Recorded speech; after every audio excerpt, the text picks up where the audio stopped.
दोस्तों, अब तो बांग्लादेश ने भारत को लिखा पत्र, शेख हसीना को वापस भेजने की मांग। बांग्लादेश ने अपदस्थ प्रधानमंत्री शेख हसीना को वापस भेजने की मांग करते हुए भारत को एक पत्र भेजा है। बांग्लादेश में मोहम्मद यूनुस के नेतृत्व वाली अंतरिम सरकार ने भारत सरकार को पत्र लिखा है। इस पत्र में बांग्लादेश ने अपदस्थ प्रधानमंत्री शेख हसीना को वापस भेजने यानी प्रत्यर्पण की मांग की है। बांग्लादेश में अंतरिम सरकार में शेख हसीना के खिलाफ कई मामलों केस दर्ज किया गया है। बता दें कि अगस्त महीने के आखिर में बांग्लादेश में हुए तख्तापलट के बाद शेख हसीना भारत चली आई थी। हालांकि अभी इस बात पर मुहर नहीं लगी है कि उन्होंने बांग्लादेश की प्रधानमंत्री के पद से इस्तीफा दिया है या नहीं। राजनयिक संदेश भेजा गया। बांग्लादेश की अंतरिम सरकार ने सोमवार को इस बात की जानकारी दी है कि उसने शेख हसीना को ढाका वापस भेजने के लिए एक राजनयिक संदेश भेजा है। बांग्लादेश की अंतरिम सरकार में विदेश मंत्री तौहीद हुसैन ने कहा, हमने भारत सरकार को एक राजनयिक संदेश भेजा है जिसमें कहा गया है कि बांग्लादेश में न्यायिक प्रक्रिया के लिए उन्हें हसीना वापस ढाका भेजा जाए। बांग्लादेश ने दी प्रत्यर्पण संधि की दलील। इससे पहले बांग्लादेश के गृह मंत्रालय के सलाहकार जहांगीर आलम ने भी जानकारी दी है कि उनके कार्यालय की ओर से भी विदेश मंत्रालय को अपदस्थ प्रधानमंत्री हसीना के प्रत्यर्पण के लिए पत्र भेजा गया है।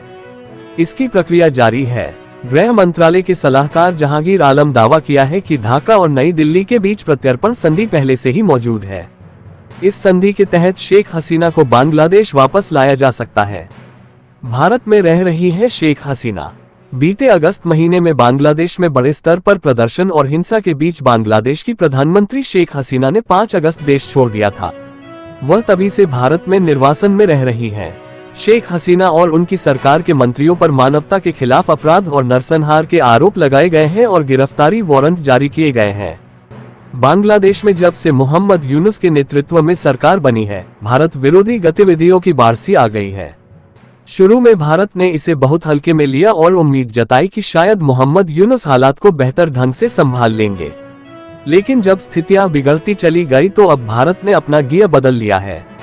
भारत बांग्लादेश पर टाइट होता नजर आ रहा है। एक दिन पहले विदेश मंत्री एस जयशंकर ने बांग्लादेश को 2 टूक कहा था कि बांग्ला कर ले भारत के साथ किस तरह का संबंध रखना चाहता है। अब national security adviser NSA Ajit Doval ने कुछ ऐसा किया है जिससे यूनुस का परेशान होना तय है। अजित डोभाल सोमवार को विवेकानंद इंटरनेशनल फाउंडेशन VIF की ओर से आयोजित एक प्रदर्शनी देखने पहुंच गए। इस प्रदर्शनी में बांग्लादेश में हिंदुओं पर हो रहे उत्पीड़न की कहानी बयां की गई है। वो तस्वीरें लगी हैं जो बांग्लादेश के अल्पसंख्यकों का दर्द बयां करती हैं। अजित डोभाल उन तस्वीरों को बहुत गंभीरता से निहारते नजर आए। ये प्रदर्शनी fact foundation against continuing terrorism ने लगाई थी।